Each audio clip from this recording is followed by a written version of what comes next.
Assalamualaikum warahmatullahi wabarakatuh. Alhamdulillah wassalatu wassalamu ala rasulillah wa ala alihi wa sahbihi wa mawala amma ba'du. Langsung saja pada kesempatan kali ini kita akan membahas masih seputar kalimah isim.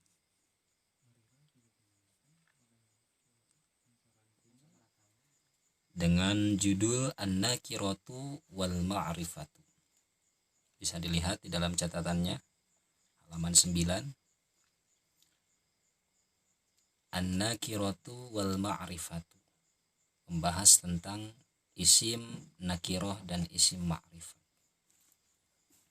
Nah, seperti yang telah kita ketahui bahwasanya isim itu dibagi menjadi dua macam.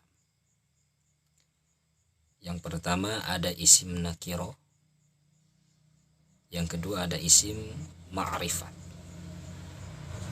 Masing-masing memiliki definisi tersendiri. Nah, yang pertama adalah isim nakiro. Apa itu isim nakiro?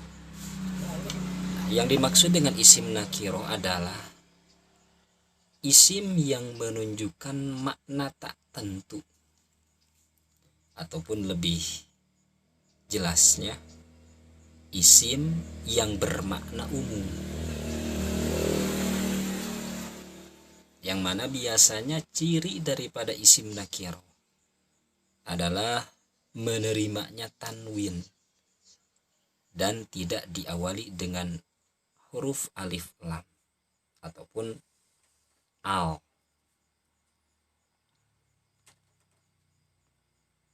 Sebagaimana dalam contoh yang ada di dalam tabel. Yang pertama adalah tolibun, yang artinya seorang siswa. Yang kedua tolibatun, yang artinya seorang siswi. Dan yang ketiga yaitu lafaz ustadzun, seorang guru laki-laki. Nah, dari ketiga contoh tersebut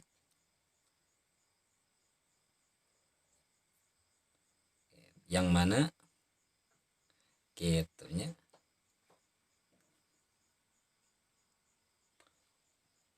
lafaz tolibun, lafaz tolibatun, dan lafaz ustadzun itu merupakan isim nakirah, sebab maknanya umum, maknanya tidak tentu, tertuju terhadap perseorang, tolibun seorang siswa ya umum, numana bae siswana ya tolib. Ketika lafadznya tolibun berarti nakiroh, tujuannya semua siswa.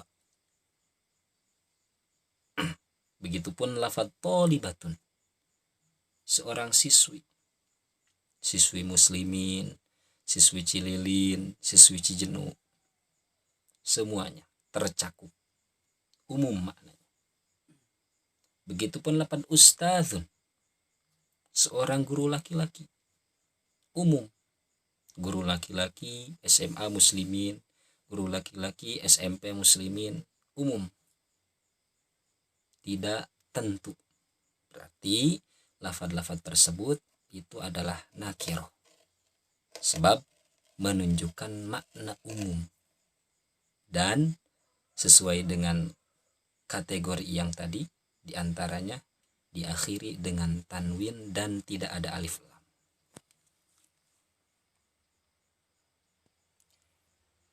Memasuki pembagian yang kedua, isim itu adalah ada isim ma'rifat.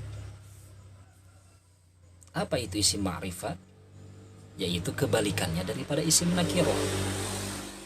Setiap isim yang menunjukkan makna tentu.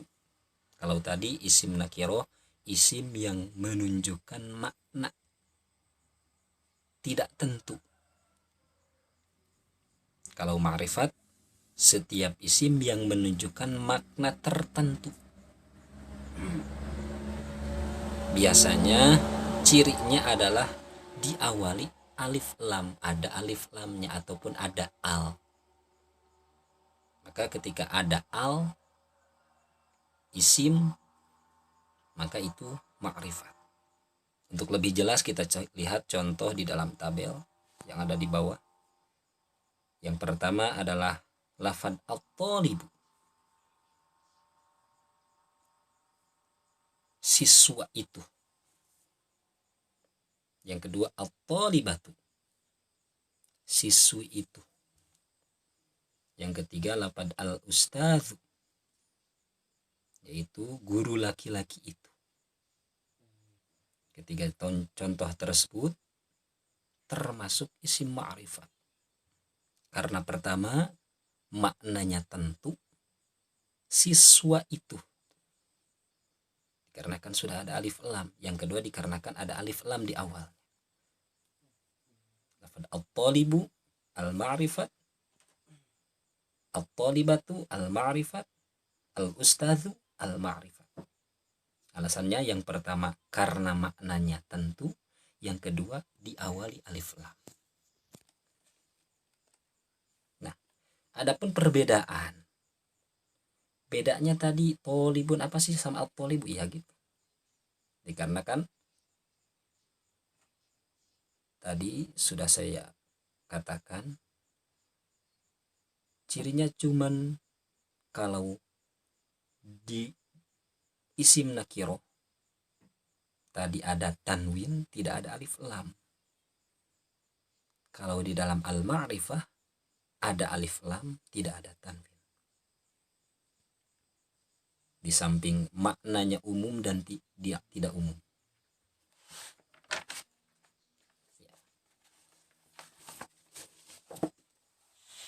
Lanjut, buka halaman 10. Nah, sebenarnya bukan hanya saja ciri daripada isim al-ma'rifah itu ada alif lam. Tapi sebenarnya yang termasuk daripada isim al-ma'rifah itu ada 5.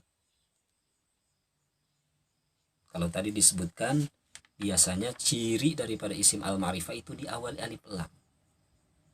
Padahal sebenarnya yang termasuk isim al-ma'rifah bukan hanya saja yang diawali alif lam. Isim yang termasuk isim al-ma'rifah, isim ma'rifat itu ada 5.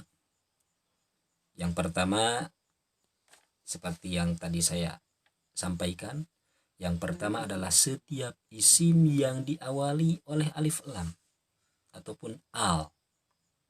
Seperti mana contohnya supaya lebih jelas? Seperti lafadz at-thalibu ada alif lam, at-thalibatu ada alif lam, al-ustadzu ada alif lam, al-ustadzatu ada alif lam, al-kitabu ada alif lam, al-madrasatu ada alif lam. Berarti semua contoh tersebut termasuk isim al-ma'rifah. Kenapa? Dikembalikan kepada ta'rif, definisi tadi. Yang pertama maknanya khusus, tentu. Pelajar laki-laki itu, pelajar perempuan itu, guru laki-laki itu. Di samping itu dikarenakan diawali alif lam. Mungkin dapat dipahami. Jadi kembali lagi, yang termasuk isim al-ma'rifah yang pertama adalah setiap isim yang diawali oleh alif lam. Banyak.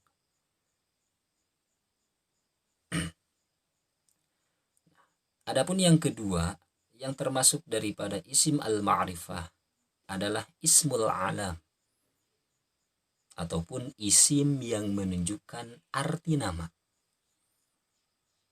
Nama biasanya, nama tempat, nama seseorang, ataupun nama apa saja, nama barang. Yang penting isim yang menunjukkan nama itu adalah isim al-ma'rifah, isim yang bermakna tentu. Seperti Azka, ada laki-laki namanya Azka, isim menunjukkan nama, berarti al-ma'rifah. Ada syarifun, seseorang namanya syarif. Lafaz syarifun digunakan untuk nama, berarti lafaz syarifun tersebut termasuk isim al-ma'rifah, sebab isim yang dipakai untuk nama. Ada halimatun, perempuan dinamai Halimah, berarti ismul ma'rifah, isim ma'rifah. Jakarta, nama tempat ibu kota negara Indonesia, terus pindahnya ini. Jakarta, nama tempat, meskipun tidak ada alif lam, dikarenakan Jakarta ismul alam, tetap termasuk al-ma'rifah, isim al-ma'rifah. Bandung sama juga, Indonesia negara kita tercinta. Nah, Indonesia isim dipakai untuk nama, ismul alam, berarti termasuk al-ma'rifah. Jadi setiap isim yang dipakai untuk nama, baik itu nama seseorang, nama tempat, nama barang, berarti isim tersebut adalah al-ma'rifah. Bebas membuat.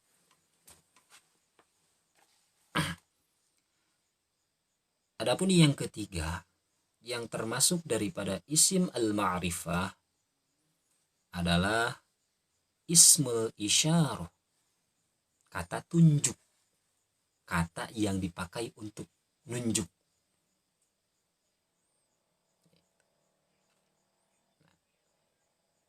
Adapun yang termasuk ismul isyarah diantaranya yaitu yang pertama hadza, ini,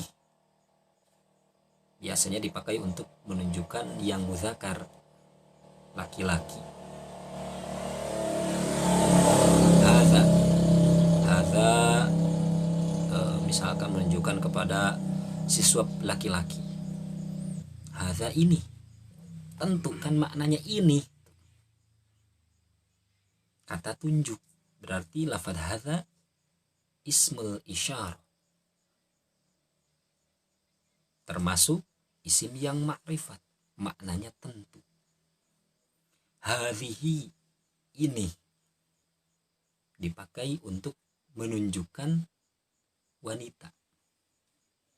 Ini siswi, misalkan ini siswi putri. Dzalika, itu, biasanya menunjukkan dia ataupun itunya, itu tadi ya, itu bahasa Indonesia nanaon ya, itu gitu. Itu kepada laki-laki. Dzalika, itu. Tilka, sama seperti dzalika, itu. Jadi ismul isyarah ataupun kata tunjuk, ketika ada isim dipakai untuk nunjuk, ada lafaz-lafaz tertentu yang dipakai untuk tunjuk, maka termasuk ismul ma'rifah, isim yang maknanya tentu meskipun tidak diawali alif lam.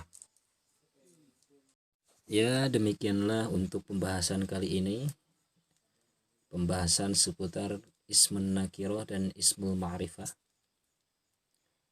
Untuk pembahasan selanjutnya mungkin akan dilanjut minggu depan, pembahasan tentang al-mudhofu ilal ma'rifah, dan yang terakhir adalah ad-dhamir. Untuk yang belum paham mungkin bisa tanyakan ataupun bisa melihat-lihat seputar buku. Masih belum paham juga bisa langsung tanyakan kepada saya di belakang layar. Ya, terima kasih. Wassalamualaikum warahmatullahi wabarakatuh.